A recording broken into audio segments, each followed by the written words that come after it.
Margot Dubois serrait sa lettre d'acceptation universitaire tandis qu'elle montait les marches de béton fissurées de sa maison familiale.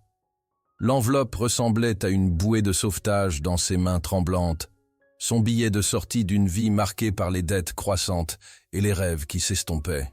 « Maman » appela-t-elle, poussant la porte pour trouver sa mère assise à leur table de cuisine usée, le visage enfoui dans ses mains.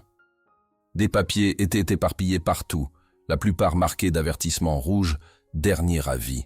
« Ils saisissent la maison » chuchota sa mère, la voix brisée, « et les factures médicales de ton père.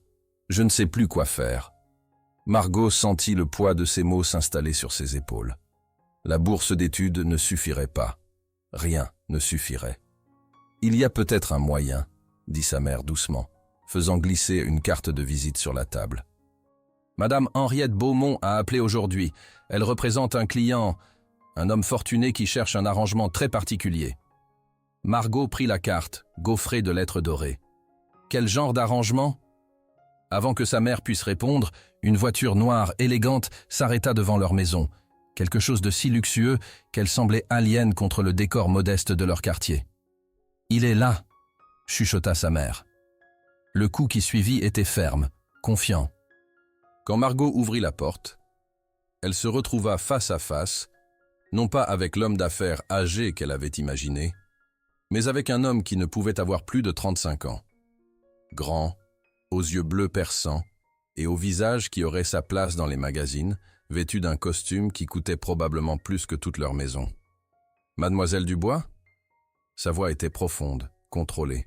« Je suis Édouard de Montclair. » L'homme que tout le pays connaissait, génie de la technologie, milliardaire, philanthrope, et supposé être aussi froid que l'hiver dans sa Lyon natale.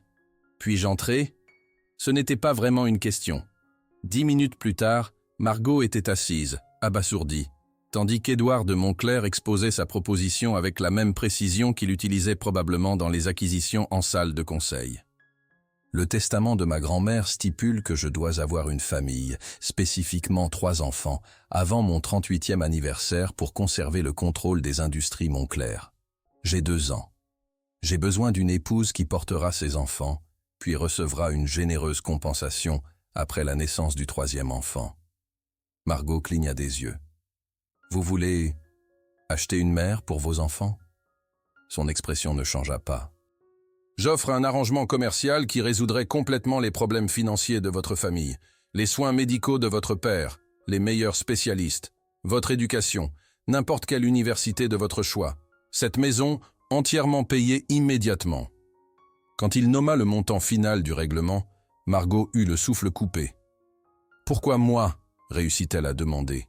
Quelque chose scintilla dans ses yeux. « Vos dossiers académiques sont impressionnants. Vous êtes en bonne santé, intelligente et d'après mes recherches, loyale envers votre famille. Tous des traits génétiques et de personnalité désirables. Recherche, comme si elle était une entreprise qu'il envisageait d'acquérir. Et si je dis non ?» Édouard se leva, boutonnant sa veste avec une aisance pratiquée. « Alors je trouverai quelqu'un d'autre. Mais les options de traitement expérimental de votre père seraient limitées. » Il posa une enveloppe épaisse sur la table. « Le contrat est à l'intérieur. Mon avocat sera disponible demain pour les questions. » Il se dirigea vers la porte, puis s'arrêta. « Je n'attends pas de réponse ce soir, mais je dois mentionner, le temps est un luxe que votre famille n'a pas. » Après son départ, Margot ouvrit l'enveloppe de ses mains tremblantes. À l'intérieur se trouvait un contrat qui vendrait son avenir pour la sécurité de sa famille. Cette nuit-là, tandis que Margot fixait son plafond, la décision se cristallisa avec une clarté douloureuse. Les rêves pouvaient être reportés. La vie de son père ne le pouvait pas. Le lendemain matin, elle appela le numéro sur la carte de visite. « Je signerai le contrat », dit-elle, sa voix plus ferme qu'elle ne se sentait. « Mais j'ai mes propres conditions. » Une pause. « Monsieur de Montclair ne négocie généralement pas. Alors il peut trouver quelqu'un d'autre. » Margot se surprit par sa conviction. Cet après-midi-là, elle était assise face à Édouard de Montclair dans son bureau du centre-ville, 60 étages au-dessus de la ville qu'elle avait à peine explorée. « Vos conditions ?» demanda-t-il, expression illisible. Je termine mes études. Je conserve ma propre identité. Pas de changement de nom au-delà de prendre le vôtre légalement. Et... Elle hésita. Quand ce sera fini, j'obtiens des droits de garde partagés complets. Je ne serai pas effacé de la vie de mes enfants. Pour la première fois, quelque chose comme du respect traversa son visage. D'accord. Tandis qu'elle signait son nom sur la dernière page, Édouard tendit une petite boîte de velours. À l'intérieur se trouvait une bague en diamant qui captait la lumière comme une étoile tombée. « Nous annonçons nos fiançailles la semaine prochaine, » dit-il, glissant la bague à son doigt. « Le mariage a lieu dans 1 mois.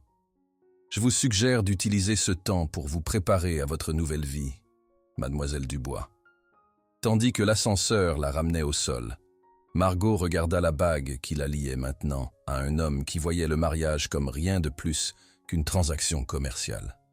Elle ne savait pas que le milliardaire froid qui venait d'acheter son avenir deviendrait bientôt la seule chose que l'argent ne pouvait acheter, l'amour de sa vie. Le mois précédent, le mariage passa dans un tourbillon de préparatifs que Margot eut à peine le temps de traiter. L'équipe de professionnels d'Édouard s'abattit sur sa vie comme un ouragan bien organisé.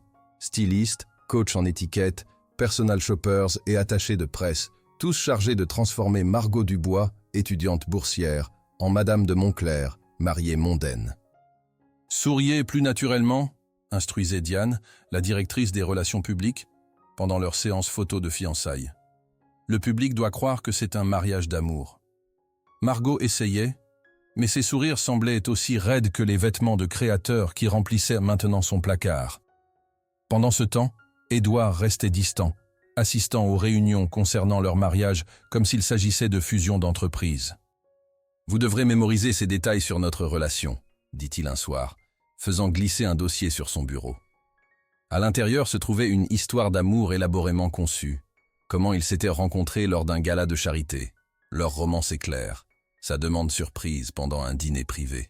« Fiction », murmura Margot, feuilletant les pages. Les yeux d'Édouard rencontrèrent les siens. Fiction nécessaire. La nuit précédant le mariage, Margot se tenait sur le balcon de sa suite d'hôtel, regardant la ville scintillante en contrebas. Demain, elle serait mariée à un étranger qui l'avait acheté comme un actif. Un coup à la porte interrompit ses pensées. Quand elle ouvrit, Édouard se tenait là, paraissant moins composé qu'elle ne l'avait jamais vu. Puis-je entrer ? Encore une fois, pas vraiment une question. Il marcha vers la fenêtre, les mains dans les poches. Pendant un long moment, il ne dit rien. « Je voulais m'assurer que vous n'aviez pas changé d'avis, » dit-il finalement. Margot haussa un sourcil. « Est-ce que cela importerait si je l'avais fait ?» « Oui. » Sa réponse la surprit. « Contrairement à ce que vous pourriez penser, je n'ai pas l'habitude de forcer les gens dans des situations qu'ils trouvent intolérables. Juste très inconfortable ?» Le coin de sa bouche tressaillit, presque un sourire. Point juste. Il se tourna pour lui faire face complètement. Demain sera intense. La presse spécule sur ma vie privée depuis des années. Notre mariage fait la une. J'ai été coaché sur ce qu'il faut dire, répondit Margot. Ce n'est pas... Édouard s'arrêta, semblant choisir ses mots soigneusement. Je veux vous remercier. Ce que vous faites pour votre famille, pour moi, cela montre du caractère. C'était la chose la plus humaine qu'il lui ait dite depuis leur rencontre. Une chose de plus, ajouta-t-il, fouillant dans sa veste. Il sortit une petite boîte, pas de velours cette fois, mais du bois antique. Ceci appartenait à ma grand-mère. La tradition familiale dit que la mariée Montclair le porte le jour de son mariage. À l'intérieur se trouvait un bracelet de diamants délicat qui faisait paraître sa bague de fiançailles presque modeste en comparaison. « C'est magnifique », chuchota Margot, tandis qu'il l'attachait autour de son poignet. « Elle vous aurait apprécié », dit-il doucement. « Ma grand-mère croyait que les hommes Montclair avaient besoin de femmes fortes pour nous sauver de nous-mêmes. » Leurs yeux se rencontrèrent dans le reflet de la fenêtre, et pour un moment, Margot aperçut quelque chose de vulnérable dans son regard, un éclat de l'homme sous le masque du PDG. Le mariage fut un spectacle somptueux dans la cathédrale Saint-Jean de Lyon, avec plus de 500 invités et une couverture médiatique digne d'un événement d'État. Margot flottait dans sa robe de mariée de créateur, souriant pour les caméras et récitant les vœux qu'ils avaient répétés. Mais quand vint le moment d'échanger les anneaux, quelque chose d'inattendu se produisit.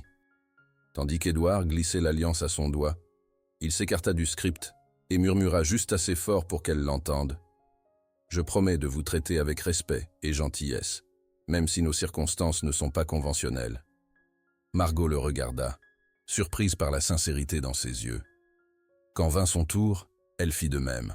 « Je promets d'honorer cet arrangement avec dignité et d'espérer que nous pourrions trouver une vraie amitié dans ce partenariat. » Ce ne furent pas les vœux dans le programme, mais ils semblaient plus vrais que tout ce qu'ils avaient répété. La réception fut un tourbillon de congratulations, de danses et de conversations soigneusement orchestrées avec la presse. Mais c'est plus tard cette nuit-là, dans la limousine qui les emmenait vers leur vol pour leur lune de miel en Italie, que leur vraie conversation commença. « Vous n'aviez pas à modifier les vœux, » dit Margot doucement. Édouard desserra sa cravate. Il semblait inadéquat pour la situation. Les vôtres étaient gentils. Les vôtres étaient honnêtes. Il se tourna vers elle. L'amitié pourrait être un bon début. Et c'est ainsi que commença leur mariage. Non pas avec de grandes déclarations d'amour, mais avec la promesse simple de respect mutuel et l'espoir fragile que quelque chose de plus pourrait grandir. Leur lune de miel en Toscane fut étrangement paisible. Loin des caméras et des attentes, ils commencèrent à se connaître réellement. Édouard révéla son amour pour la littérature classique et sa passion surprenante pour la cuisine. Margot partagea ses rêves d'écrire des livres pour enfants et ses souvenirs de son père lui racontant des histoires.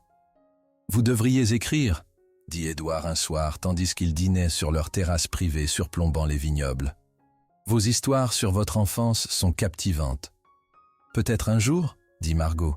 « Quand les choses se seront calmées. » Leurs premiers mois de mariage établirent une routine confortable.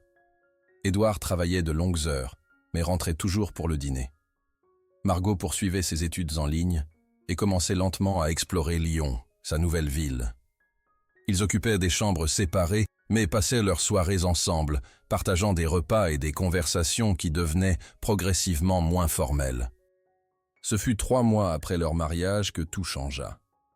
Margot était dans la salle de bain principale, fixant le test de grossesse dans ses mains tremblantes. 2 lignes roses. Enceinte. Elle n'était pas sûre de ce qu'elle ressentait. Soulagement que le plan d'Édouard fonctionne. Terreur de devenir mère. Ou quelque chose de plus complexe qu'elle n'était pas prête à nommer. Un coup doux à la porte la fit sursauter. « Margot, ça va ?» La voix d'Édouard était teintée d'inquiétude. Elle ouvrit la porte, tenant le test. « Je suis enceinte. » L'expression d'Édouard passa par plusieurs émotions. Surprise, puis quelque chose qui ressemblait à de la joie, puis de l'inquiétude. « Comment vous sentez-vous » demanda-t-il doucement. « Effrayée, admit-elle. « Et vous » ? Terrifiée, répondit-il honnêtement, mais aussi excitée d'une manière que je n'attendais pas. Cette nuit-là, ils s'assirent ensemble sur leur terrasse, parlant de leur peur et espoir pour l'enfant à venir. C'est alors que Margot réalisa que quelque part, en cours de route, Édouard avait cessé d'être un étranger et était devenu quelqu'un dont elle valorisait les opinions et la compagnie. La grossesse rapprocha quelque chose entre eux.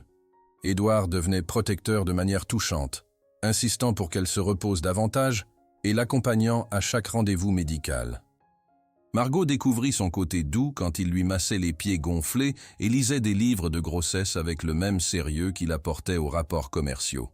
« Nous devons parler de nom », dit Margot un soir pendant son 6e mois. « J'ai des suggestions », dit Édouard, sortant une liste soigneusement dactylographiée. Margot éclata de rire. « Bien sûr que vous en avez. » Ils passèrent des heures à débattre, négociant les noms comme des contrats commerciaux jusqu'à ce qu'ils trouvent ceux qui sonnaient juste pour eux deux.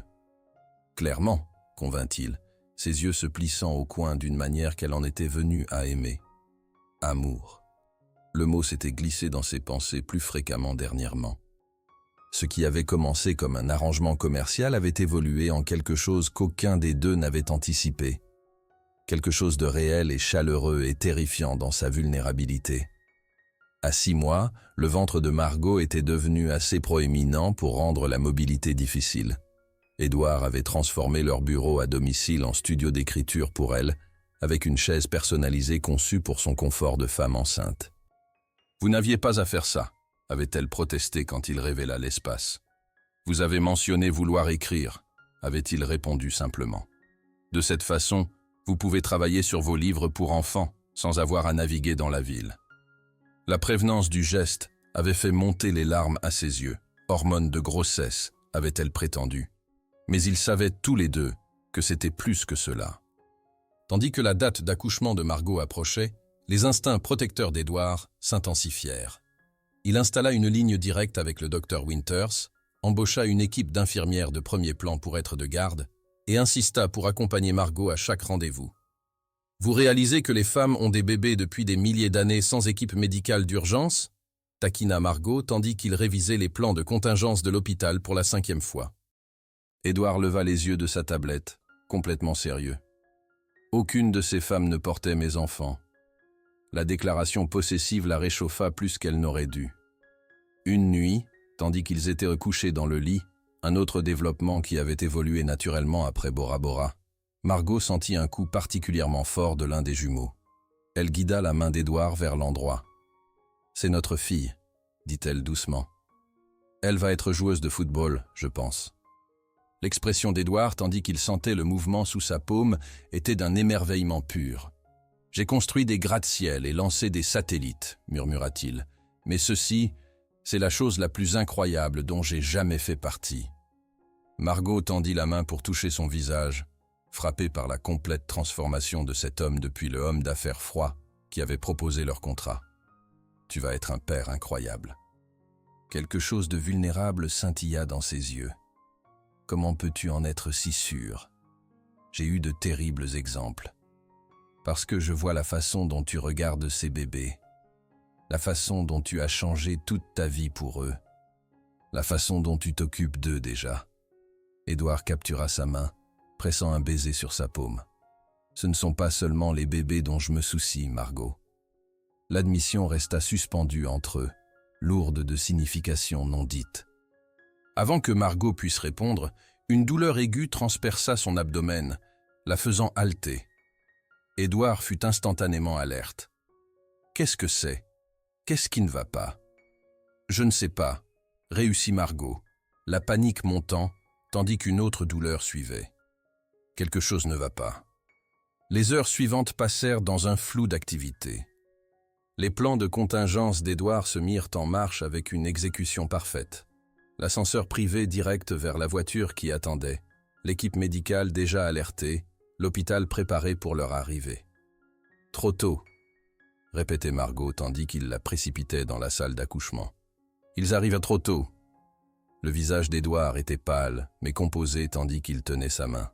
« Les meilleurs spécialistes néonataux du pays sont ici. Tout ira bien. » Mais sa voix portait une note de peur qu'elle n'avait jamais entendue auparavant. L'accouchement fut compliqué. Les jumeaux étaient positionnés maladroitement, et la tension artérielle de Margot avait dangereusement grimpé. À travers tout cela, Édouard resta à ses côtés, sa présence stable l'ancrant à travers la douleur et la peur. « Je ne peux pas les perdre », chuchota-t-elle pendant un moment de lucidité. « Je ne peux pas te perdre. » Les yeux d'Édouard rencontrèrent les siens, intenses et déterminés. « Tu ne le feras pas, je le promets. » Après ce qui sembla une éternité, le premier cri perça l'atmosphère tendue de la salle d'accouchement, mince mais déterminée. Leur fils était arrivé, petit mais parfait. Leur fille suivit quelques minutes plus tard, ses poumons s'avérant remarquablement forts pour sa taille. « Ils doivent aller immédiatement en soins intensifs néonataux », expliqua le docteur Winters, tandis que les infirmières emportèrent les nouveau-nés. « Ils sont stables mais prématurés. » Édouard sembla déchiré, ses yeux passant entre Margot et les portes où ses enfants avaient disparu. « Va avec eux », l'encouragea Margot. « Je vais bien, ils ont besoin de toi. » Pour une fois, Édouard ne discuta pas. Il pressa un baiser féroce sur son front et suivit l'équipe médicale. Des heures plus tard, Margot se réveilla dans une chambre privée, le bip régulier des moniteurs sa seule compagnie. Elle essaya de s'asseoir, grimaçant à la douleur qui traversa son corps. Doucement, vint la voix d'Édouard tandis qu'il entrait dans la chambre. « Le médecin a dit que vous devez vous reposer. »« Les bébés ?» demanda immédiatement Margot. Le visage d'Édouard se brisa en un sourire qui transforma tout son être. « Parfait. Petit, mais fort. Notre fils à votre nez, et notre fille. » Sa voix se brisa. Elle a déjà tout le monde enroulé autour de son petit doigt. Le soulagement déferla sur Margot. « Puis-je les voir ?»« Dès que le médecin vous autorise. » Édouard s'approcha pour s'asseoir à côté de son lit, prenant sa main dans la sienne. « Vous avez été incroyable aujourd'hui. » Margot sourit faiblement. « Vous aussi, pour quelqu'un qui prétend être émotionnellement handicapé, vous avez géré la crise remarquablement bien. »« J'étais terrifié, » admit-il doucement. « Quand ils ont dit qu'il y avait des complications, je ne me suis jamais senti si impuissant. » Margot serra sa main. « Mais vous ne l'avez pas montré. Vous avez été mon roc. » Édouard porta sa main à ses lèvres. « J'ai eu une réalisation aujourd'hui, en regardant emmener nos enfants. Le contrat, le testament, l'entreprise, rien de cela n'importe comparé à vous trois. » L'émotion nue dans sa voix fit tressaillir le cœur de Margot. « Édouard, je sais que ceci a commencé comme un arrangement commercial, » continua-t-il, ses yeux intenses sur les siens. « Mais j'ai besoin que vous sachiez ce que je ressens pour vous, pour nos enfants. Cela n'a rien à voir avec les contrats ou les obligations. » Avant que Margot puisse répondre, une infirmière apparut avec un fauteuil roulant. « Madame de Montclair, si vous vous sentez prête, vos bébés sont prêts à vous rencontrer. » L'unité de soins intensifs néonataux était silencieuse, sauf pour le doux bip des moniteurs. Édouard roula Margot vers un incubateur où deux formes minuscules étaient allongées côte à côte, connectées à des machines qui semblaient énormes comparées à leur petit corps. « Nous avons pensé qu'ils feraient de mieux ensemble, » expliqua l'infirmière. « Ils semblent plus calmes quand ils peuvent se sentir l'un l'autre. » Des larmes remplirent les yeux de Margot tandis qu'elle tendait la main à travers l'ouverture pour toucher ses enfants pour la première fois. Leur peau incroyablement douce, leurs petits doigts des miniatures parfaites. « Ils sont beaux, » chuchota-t-elle. Édouard s'agenouilla à côté du fauteuil roulant, son bras autour de ses épaules, son regard fixé sur le miracle qu'ils avaient créé ensemble, comme leur mère. En ce moment, entouré de machines qui bipaient et d'équipements médicaux, Margot reconnut la vérité qui grandissait entre eux depuis des mois. Ce qui avait commencé comme une transaction commerciale froide s'était transformé en quelque chose qu'aucun des deux n'aurait pu anticiper.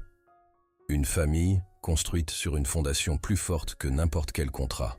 « Je pense, » dit Édouard doucement, regardant leur fils saisir son doigt avec une force surprenante, « que votre premier livre pour enfants devrait parler de jumeaux. » Margot appuya sa tête contre son épaule, un contentement parfait s'installant sur elle, malgré le traumatisme de la journée. « Je pense que vous pourriez avoir raison. » Leurs jumeaux, Éléonore et Augustin, naquirent par cette froide matinée de février. Margot n'avait jamais vu Édouard pleurer jusqu'à ce que l'infirmière place leurs enfants dans ses bras. Le masque du PDG froid tomba complètement, tandis qu'il regardait leurs visages minuscules. « Ils sont parfaits, » chuchota-t-il, touchant doucement la joue d'Éléonore. « Ils le sont, » convint Margot, et réalisa que quelque part entre signer ce contrat et ce moment, elle était tombée amoureuse, non seulement de leurs enfants, mais de l'homme qui les tenait avec tant de tendresse. Cette réalisation la terrifiait. 3 jours plus tard, tandis que Margot se préparait à quitter l'hôpital avec leurs jumeaux encore fragiles mais en amélioration, Édouard apparut dans sa chambre avec un bouquet de fleurs sauvages et une expression qu'elle ne pouvait pas tout à fait lire. « J'ai réfléchi, » commença-t-il, posant les fleurs de côté et prenant ses mains dans les siennes. Le contrat spécifiait 3 enfants. Margot ressentit une confusion momentanée. « Je sais. Nous pouvons essayer à nouveau quand le médecin dit que c'est sûr, ou nous pourrions déchirer le contrat complètement, » l'interrompit Édouard. « Recommencer avec quelque chose de nouveau. » Le souffle de Margot se coupa. « Qu'est-ce que vous dites, Édouard de Montclair, PDG milliardaire, perfectionniste notoire, l'homme qui lui avait un jour offert un arrangement commercial au lieu de son cœur, s'agenouilla à côté de son lit d'hôpital. « Je dis que je vous aime, Margot Dubois de Montclair. Pas à cause d'un contrat ou d'un arrangement commercial, ou du testament de ma grand-mère. Je vous aime parce que vous m'avez montré ce qui compte dans la vie, et ce ne sont pas les tableurs ou les marges de profit. Il sortit une petite boîte de velours de sa poche. Pas le diamant élaboré de leur fiançailles, mais quelque chose de plus simple, plus significatif. Ceci appartenait à ma grand-mère, dit-il, ouvrant la boîte pour révéler une bague émeraude vintage. La femme qui croyait que j'avais besoin d'une famille pour me sauver avait raison, mais pas de la façon dont l'un de nous l'attendait. Margot sentit des larmes couler sur ses joues, tandis qu'Édouard continuait. « Je vous demande de rester avec moi, non pas à cause de notre accord, mais parce que je ne peux pas imaginer ma vie sans vous. Voulez-vous m'épouser, pour de vrai, cette fois ?» En regardant dans ses yeux, Margot vit la transformation qui s'était produite. L'homme d'affaires froid, remplacé par un homme qui avait appris à aimer, à ressentir, à mettre la famille au-dessus de l'empire. « Nous sommes déjà mariés », lui rappela-t-elle avec un rire aqueux. « Légalement, oui, » reconnut Édouard avec un sourire. « Mais j'aimerais le refaire, avec de vrais vœux cette fois. Des promesses que nous choisissons, pas celles rédigées par des avocats. » Margot encadra son visage de ses mains. « Je vous aime aussi. Et oui, je vous épouserai à nouveau, sans contrat. » Tandis qu'Édouard glissait la bague émeraude à son doigt, à côté du diamant qu'elle portait depuis leur arrangement, Margot sut que ce qui avait commencé comme une proposition commerciale froide s'était transformé en quelque chose qu'aucun contrat ne pourrait jamais capturer, une histoire d'amour qu'aucun des deux n'avait vu venir. À l'extérieur de la fenêtre de la chambre d'hôpital, une infirmière roulait 2 petits berceaux vers eux, leurs jumeaux, finalement assez forts pour rentrer à la maison. Le contrat avait spécifié 3 enfants, mais tandis qu'Édouard et Margot accueillaient leurs fils et leurs filles dans leurs bras, ils surent que parfois les choses les plus précieuses dans la vie ne pouvaient pas être quantifiées dans des documents légaux. Le 3e enfant viendrait, en temps voulu, et par amour plutôt que par obligation. 1 an plus tard, Margot était assise sur une couverture à carreaux étendue sur l'herbe verte luxuriante, regardant Édouard poursuivre leurs jumeaux autour de la vaste arrière-cour de leur nouvelle maison. Éléonore, âgée de 18 mois, criait de joie tandis que son père faisait semblant de ne pas pouvoir la rattraper, tandis qu'Augustin était devenu distrait par un papillon, ses petites jambes potelées le portant de manière instable à sa poursuite. « Attention près des parterres de fleurs !» appela Margot, bien qu'elle sache qu'Édouard surveillait chaque mouvement de leur fils avec la même vigilance protectrice qu'il montrait depuis la naissance des jumeaux. La maison de campagne qu'Édouard avait promise était tout ce que Margot aurait pu imaginer. Une maison chaleureuse et ramifiée à 30 minutes de la ville avec des chênes imposants, un ruisseau qui traversait la propriété et assez d'espace pour que les enfants explorent et grandissent. C'était aussi loin du penthouse élégant d'Édouard qu'on pouvait l'imaginer. Et il semblait l'aimer plus que quiconque. Livre de maman. Éléonore abandonna la poursuite et trotta vers Margot, pointant les épreuves colorées étalées sur la couverture. « C'est exact, ma chérie. Le livre de maman. » Margot tira sa fille sur ses genoux, le cœur gonflant de fierté, tandis qu'Éléonore tapotait les illustrations avec reconnaissance. La série de livres pour enfants sur laquelle Margot travaillait depuis la naissance des jumeaux avait trouvé un éditeur 3 mois plus tôt. Les jumeaux au double problème mettaient en vedette des personnages suspicieusement similaires à Éléonore et Augustin, ayant des aventures magiques qui enseignaient de simples leçons de vie. Les exemplaires d'avance du premier livre étaient arrivés hier, et Margot n'arrivait toujours pas à croire que son rêve était devenu réalité. Édouard apparut avec Augustin juché sur ses épaules, le petit garçon avec les mains enfouies dans les cheveux expertement coiffés de son père, détruisant complètement l'image de PDG qu'Édouard maintenait en salle de conseil. « Je pense que nous avons un futur botaniste », annonça Édouard, soulevant Augustin et le posant sur la couverture. Il a catalogué chaque fleur du jardin. « Papillon », corrigea Augustin sérieusement, son vocabulaire s'étendant quotidiennement. « Mes excuses », dit Édouard avec une gravité qui égalait celle de son fils. « Lépidoptériste, alors. » Margot sourit à l'échange. La transformation d'Édouard au cours des 2 dernières années l'étonnait encore. L'homme qui avait un jour programmé sa vie en créneau de 15 minutes passait maintenant des heures à construire des tours de blocs élaborés seulement pour que ses enfants les démolissent avec des cris de joie.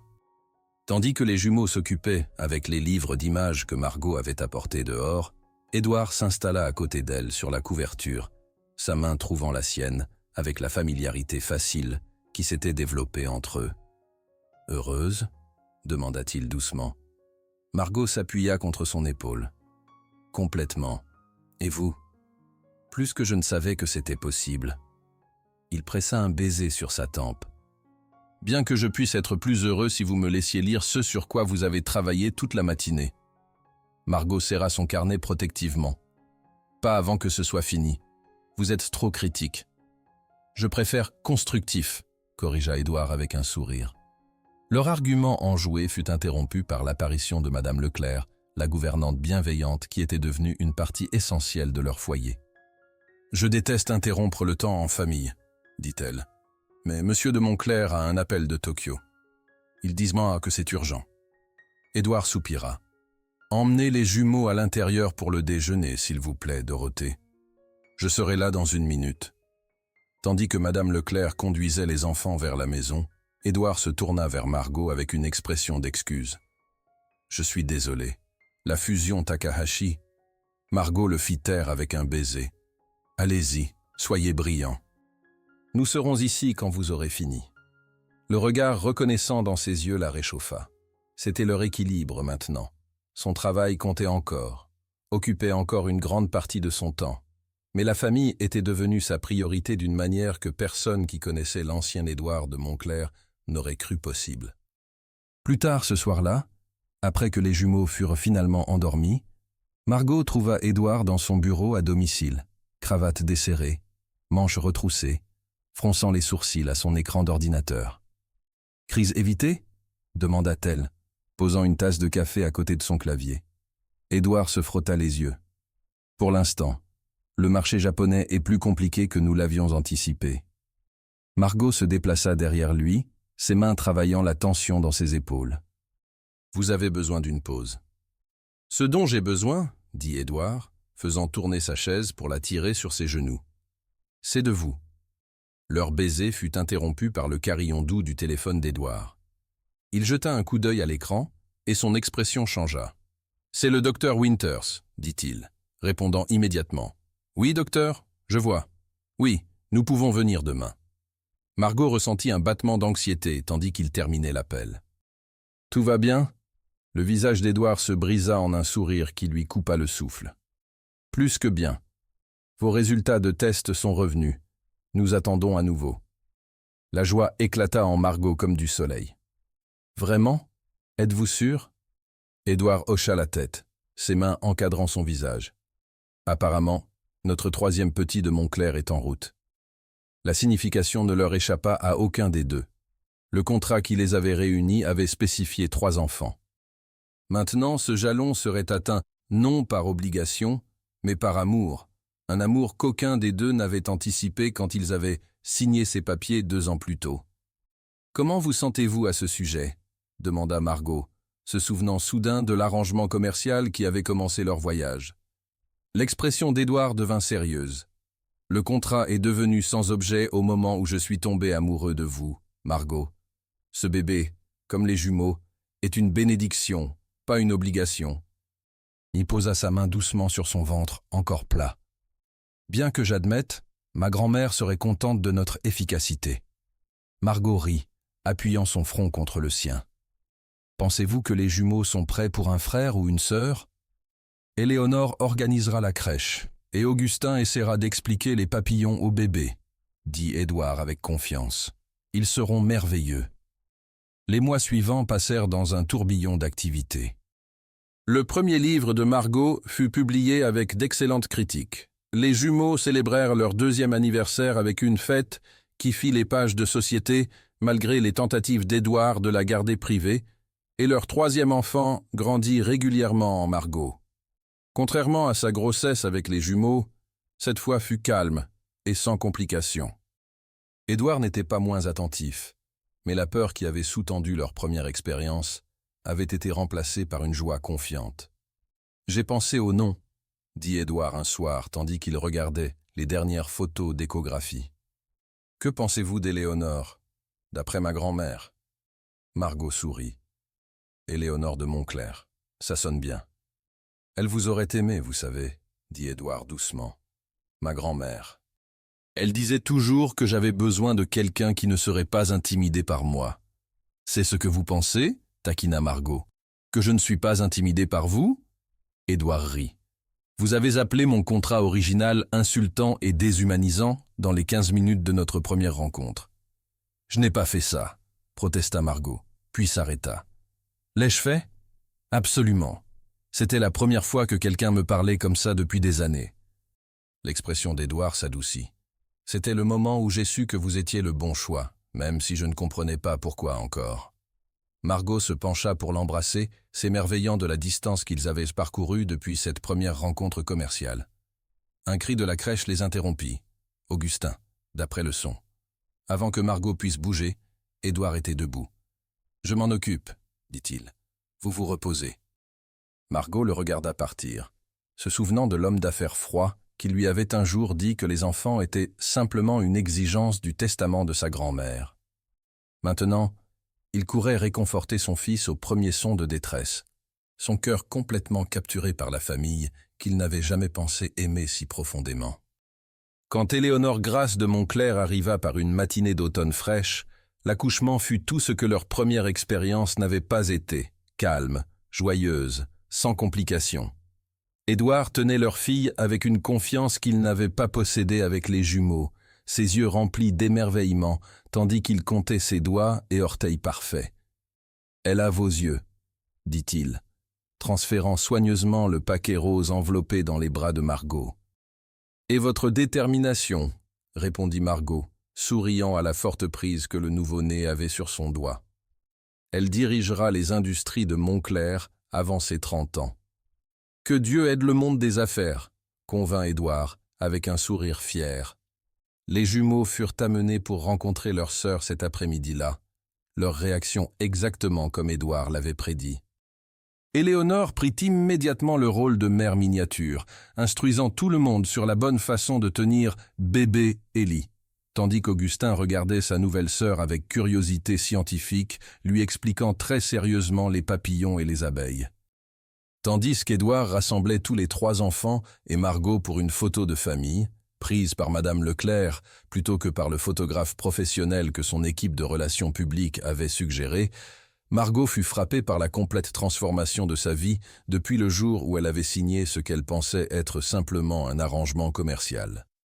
Ce soir-là, après que les jumeaux furent recouchés et qu'Éléonore dormait paisiblement dans son berceau, Édouard trouva Margot dans leur chambre, regardant le jardin étoilé. « Un sou pour vos pensées, dit-il, l'enveloppant dans ses bras par derrière. Margot s'appuya contre sa poitrine. Je pensais juste à ce contrat, comme les choses ont tourné différemment que l'un de nous s'y attendait. Les bras d'Édouard se resserrèrent autour d'elle. Je vous ai offert un arrangement commercial, et vous m'avez donné une famille. Nous avons rempli tous les termes maintenant, dit doucement Margot. 3 enfants, exactement comme exigé. Édouard la tourna dans ses bras, son expression sérieuse. Les seuls termes qui comptent maintenant sont ceux que nous avons échangés quand nous avons renouvelé nos vœux. Pour le meilleur et pour le pire. Vous vous souvenez? Margot lui sourit. Comment pourrais-je oublier? Vous avez pleuré. Je n'ai pas fait ça, protesta Édouard, avec une indignation simulée. J'avais quelque chose dans l'œil. Des larmes, insista Margot, se hissant sur la pointe des pieds pour l'embrasser. Quand ils se séparèrent, l'expression d'Édouard était devenue pensive. J'ai fait rédiger des papiers par mes avocats aujourd'hui. Margot haussa un sourcil. Devrais-je être inquiète? Édouard secoua la tête. Le contrat original, je l'ai fait légalement annuler, et j'ai changé mon testament. Tout va directement à vous et aux enfants. Pas de conditions, pas de stipulations. La signification de ce geste ne fut pas perdue pour Margot. Édouard avait démantelé la fondation même qui les avait réunis, remplaçant l'obligation légale par la confiance et l'amour. « Vous n'aviez pas à faire ça, » dit-elle doucement. « Si, je le devais. » Édouard prit ses mains dans les siennes. Je veux que vous sachiez que vous êtes ici, que nous sommes ici, parce que c'est où nous choisissons d'être. Pas à cause d'un contrat. Margot sentit des larmes monter à ses yeux. Je ne suis pas resté à cause d'un contrat depuis très longtemps. Édouard essuya une larme de sa joue. Je sais. Mais je voulais le rendre officiel. Plus d'arrangements commerciaux entre nous, juste de la famille. Comme sur signal, le doux cri d'Éléonore vint par le moniteur pour bébé. Édouard sourit. Je vais la prendre. Vous reposez-vous. Margot le regarda partir, son cœur plein au-delà de toute mesure. Ce qui avait commencé comme une proposition commerciale froide avait fleuri en une histoire d'amour plus parfaite que tout ce qu'elle aurait pu écrire dans ses livres. Un homme d'affaires cynique qui croyait que l'amour était un handicap. Une jeune femme qui avait vendu son avenir pour sauver sa famille. Un contrat qui promettait la sécurité, mais livra bien plus. Tandis que les cris d'Éléonore se calmaient sous l'attention douce d'Édouard, Margot sut que parfois, les arrangements les plus inattendus menaient aux résultats les plus parfaits. Le contrat avait été rempli, mais leur histoire ne faisait que commencer. 5 ans. Plus tard. « Papa, tu ne le fais pas bien !» La voix exaspérée d'Éléonore, âgée de 8 ans, porta à travers l'arrière-cour où Édouard tentait d'accrocher des décorations pour la fête d'anniversaire de 5 ans d'Éléonore. « Les banderoles doivent être plus hautes », instruisit Éléonore, les mains sur les hanches, dans une parfaite imitation de la posture de salle de conseil de son père. « Élie veut un thème de princesse fée, pas une caverne de trolls. » Édouard retint un sourire tandis qu'il ajustait les décorations. « Mes excuses, organisatrice de fête. Ceci est-il plus acceptable ?»« Mieux, » concéda Éléonore, passant au problème suivant avec l'efficacité de quelqu'un qui avait clairement hérité des gènes organisationnels de son père.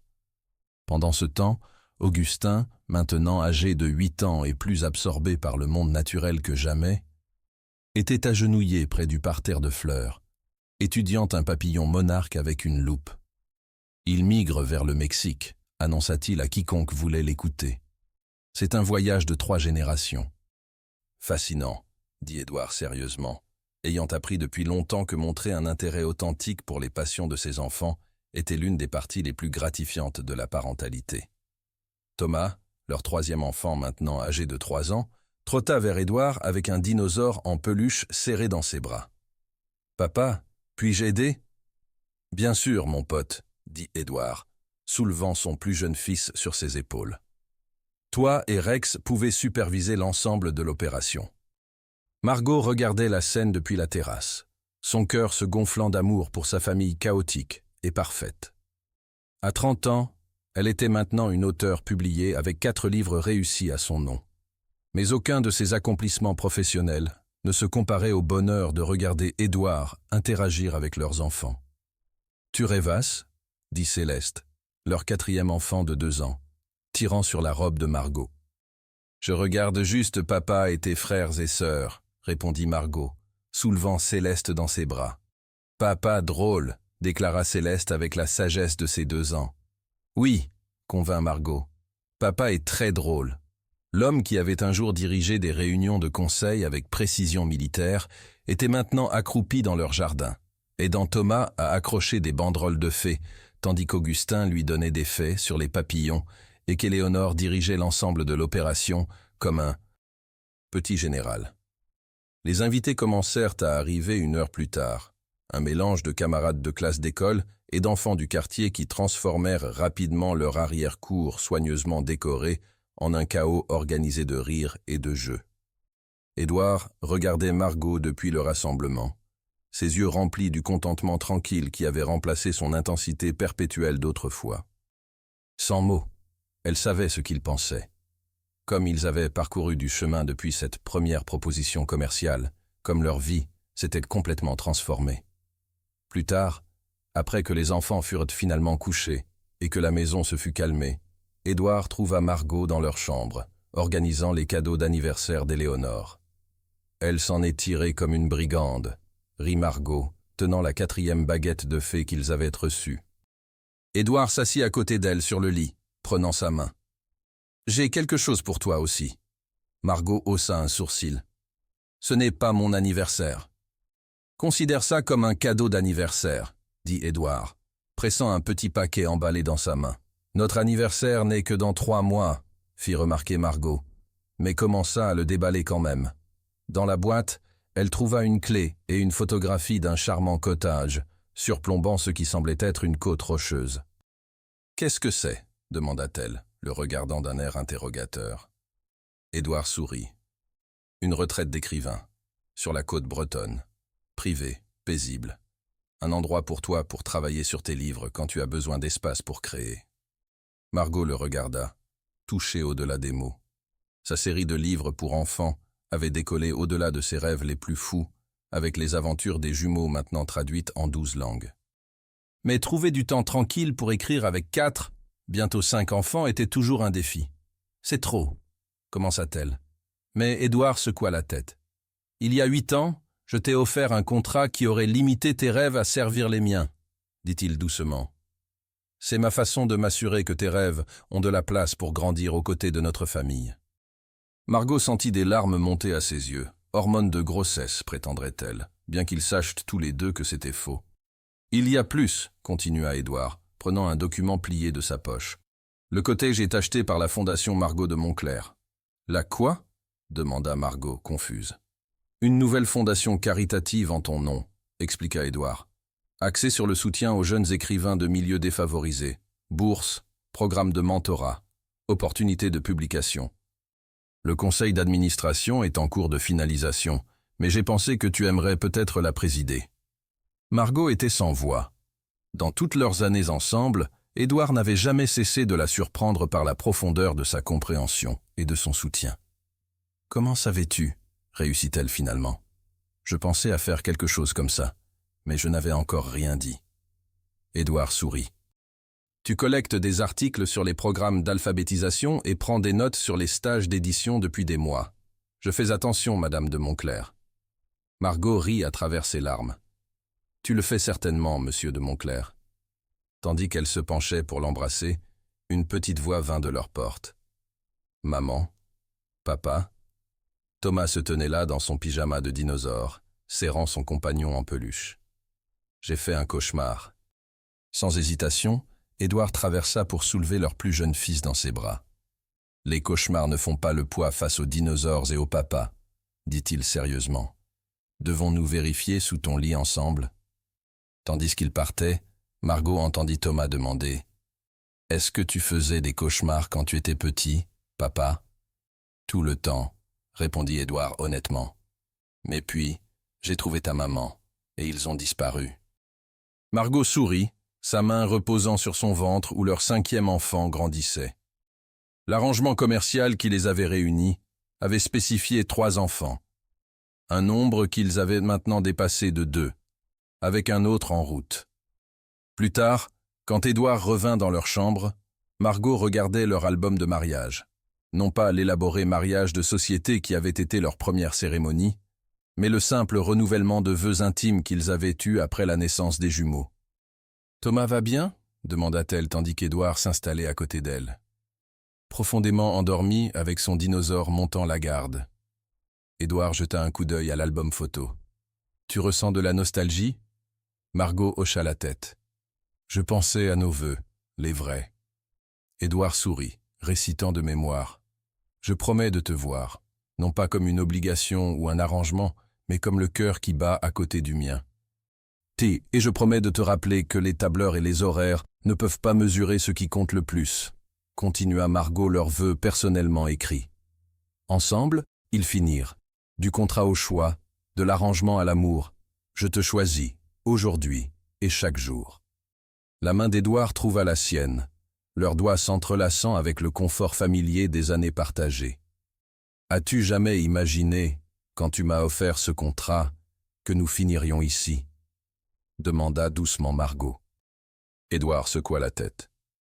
Je pensais résoudre un problème, remplir les exigences de ma grand-mère de la manière la plus efficace possible. Son expression s'adoucit. Je n'avais aucune idée que je trouvais mon cœur. Ta grand-mère serait fière, dit Margot, appuyant sa tête sur son épaule. 4, presque 5, enfants, une vraie maison familiale, un mari qui court de réunion de conseil pour arriver aux pièces de théâtre de l'école. Elle serait insupportablement arrogante, convint Édouard en riant. Elle a toujours dit que les hommes Montclair avaient besoin de femmes fortes pour nous sauver de nous-mêmes.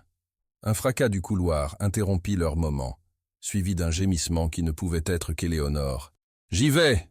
dirent-ils tous les deux simultanément, puis rirent. « Nous y allons tous les deux !» amenda Édouard, aidant Margot à se lever. « C'est l'accord, non? Dans tout ça ensemble ?»« Le meilleur contrat que j'ai jamais signé », convint Margot, se hissant sur la pointe des pieds pour l'embrasser avant qu'ils aillent en s'occuper de leur fille. Tandis qu'ils marchaient main dans la main dans le couloir de leur maison, passant devant les photographies de leur famille grandissante, les œuvres d'art des enfants et la couverture encadrée du premier livre de Margot, le contrat original qui les avait réunis semblait un souvenir lointain, d'une autre vie. Ce qui avait commencé comme un arrangement commercial froid s'était transformé en quelque chose qu'aucun document légal ne pourrait jamais capturer. Une famille construite sur l'amour, le choix et le voyage inattendu de deux cœurs, se trouvant malgré le début le plus improbable. Le contrat avait été rempli des années auparavant. Mais leur histoire d'amour s'écrivait encore, jour après jour. 10 ans après avoir signé le contrat original, Édouard et Margot de Montclair se tenaient ensemble à la remise des diplômes du collège de leurs enfants aînés. Éléonore, majeure de promotion et présidente du conseil des élèves, prononça un discours sur les rêves et la détermination qui laissa son père essuyer ouvertement ses larmes, malgré ses protestations que « c'est juste des allergies ». Augustin, qui avait remporté le prix de science pour ses recherches sur la migration des papillons locaux, se tenait tranquillement fier à côté de sa sœur. Thomas, Céleste et Charlotte, de 5 ans, regardèrent depuis l'audience. La plus jeune de Montclair tenant une pancarte faite maison qui disait « Meilleurs grands frères et sœurs » en paillettes et peinture. Ce soir-là, tandis que la famille célébrait avec un dîner dans le jardin sous les étoiles, Édouard attira Margot à l'écart, l'enveloppant dans ses bras tandis qu'ils regardèrent leurs enfants rire ensemble. « Tu te souviens quand je pensais que 3 enfants étaient une exigence scandaleuse ?» murmura-t-il contre ses cheveux. Margot rit. « Et maintenant, nous en avons 5, et tu es celui qui continue à dire à quel point la maison semblera vide quand ils iront à l'université. » Édouard resserra son étreinte. « Meilleur contrat que j'ai jamais violé. »« Comment ça ?» demanda Margot, se tournant dans ses bras.